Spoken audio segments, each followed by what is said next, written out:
नमस्कार दोस्तों, voice with Kushwaha channel पर आपका स्वागत है। और आज की कहानी है अमानत। प्रयागराज रेलवे स्टेशन के भीड़ भरे प्लेटफॉर्म से उतरकर जैसे ही मैं सड़क पर आया, तभी मुझे पता चला कि किसी जेब कतरे ने मेरी पैंट की पिछली जेब काटकर उसमें से पूरे 1500 रुपये गायब कर दिए थे। कमीज की जेब में बची 8-10 रुपए की चिल्लर ही अब मेरी कुल जमा पूंजी थी। मुझे शहर में अपनी जरूरी काम पूरा करने और वापस लौटने के लिए रुपयों की सख्त जरूरत थी।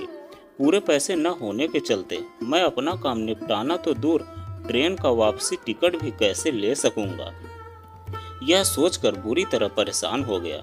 इस अनजान शहर में मेरा कोई जानने वाला भी नहीं था जिससे मैं कुछ रुपए उधार लेकर अपना चला सकूं।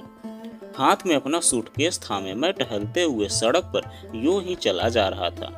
शाम के 5:30 बजने को थे। सर्दी का मौसम था। ऐसे सर्द भरे मौसम में भी मेरे माथे पर पसीना आ गया था। मुझे बड़ी जोरों की भूख लग गई थी। मैंने सड़क के किनारे एक चाय की दुकान से एक कप चाय पीकर भूख से कुछ राहत महसूस की। फिर अपना सूटकेस उठाकर सड़क पर आगे चलने के लिए जैसे ही तैयार हुआ कि तकरीबन 10 साल का एक लड़का मेरे पास आया और बोला, अंकल जी, आपको मेरी माँ बुला रही है, चलिए। इतना कहते हुए वह लड़का मेरे बाएं हाथ की उंगली अपने कोमल हाथों से पकड़कर खींचने लगा। मैं उस लड़के को अपलक देखते हुए पहचानने की कोशिश करने लगा, पर मेरी कोशिश बेकार साबित हुई। मैं उस लड़के को बिल्कुल भी नहीं पहचान सका था। अगले ही पल मेरे कदम बरबस ही उस लड़के के साथ उसके घर की ओर बढ़ चले। उस लड़के का घर चाय की उस दुकान से कुछ ही दूर में एक गली में था। मैं जैसे उसके दरवाजे पर पहुंचा तो उस लड़के की माँ मेरा इंतजार करती नजर आई। मैंने तो उसे पहचाना तक नहीं, पर उसने बिना झिझकते हुए पूछा, आइए दिनेश जी, हम लोग आपके पड़ोसी गांव अलमऊ के रहने वाले हैं। यहाँ मेरे पति एक फैक्ट्री में काम करते हैं। मैं अभी डबल रोटी लेने दुकान पर गई थी तो आपको पहचान गई। आप राजापुर के हैं ना? जब आप गांव से कस्बे के स्कूल में पढ़ाने के लिए साइकिल से आते जाते थे, तब मैं सड़क से लगी पगडंडी पर घास काटती हुई आपको हर दिन देखती थी। कभी कभी तो आप मेरे कहने पर मेरा घास का गट्ठर भी उठा दिया करते थे। पल भर में ही मैं उस लड़के की माँ को पहचान गया था। 8-9 साल पहले की बात है। तब मैं गांव से साइकिल चलाकर कस्बे के प्राइवेट स्कूल में पढ़ाने जाया करता था। उस समय शायद यह औरत तकरीबन 17-18 साल की थी। तब इसकी शादी नहीं हुई थी। यह अक्सर पगडंडियों पर अपने गांव की दूसरी औरतों और लड़कियों के साथ घास काटती रहती थी। उस समय की एक घटना मुझे अब भी याद है।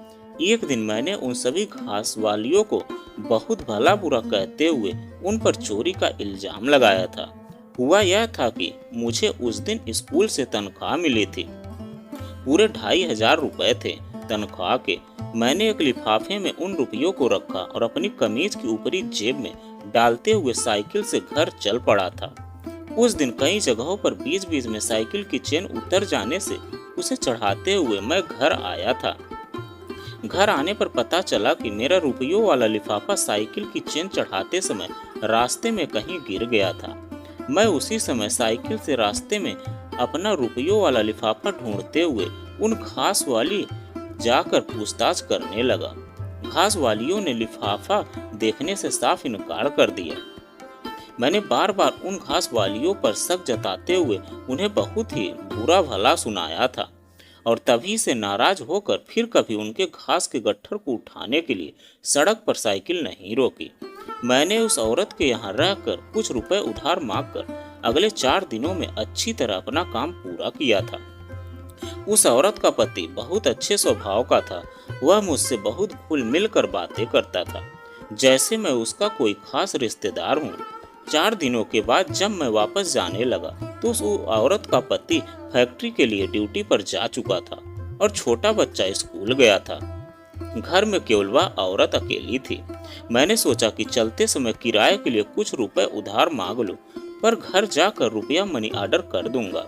मैं उस औरत के पास गया और उससे उधार के लिए बतौर रुपया मांगने ही वाला था कि तभी वह बोली, भाई साहब, अगर आप बुरा ना माने तो मैं आपकी एक अमानत लौटाना चाहूंगी। मैं उस औरत की बात समझा नहीं और हकलाते हुए पूछ बैठा, कैसी अमानत? उसने मुझे पूरे 2500 रुपए लौटाते हुए कहा, सालों पहले आपने एक दिन सभी घास वालियों पर रुपए लेने का जो इल्जाम लगाया था वह सच था। जब आप साइकिल की चेन चढ़ा रहे थे तो आपके रुपए का लिफाफा जमीन पर गिर पड़ा था और आपको रुपए गिरने का पता ही नहीं चला था। मैंने दूसरी घास वालियों की नजर बचाकर वह लिफाफा उठा लिया था। उस समय मेरे बापू की तबीयत बहुत ज्यादा खराब चल रही थी। दवा के लिए रुपयों की सख्त जरूरत थी और कहीं से कोई उधार भी देने को तैयार नहीं था। मैंने बापू की दवा पर खर्च रुपए के लिए झूठ बोल दिया कि मैंने रुपयों का कोई लिफाफा नहीं उठाया है। फिर तो उन रुपयों से मैंने बापू को अच्छी तरह इलाज कराया और वे बिल्कुल ठीक हो गए। उनकी जान बच गई। इसके बाद मुझे आज तक यह हिम्मत नहीं हुई कि सच बोलकर अपने झूठे का पछतावा कर सकूं।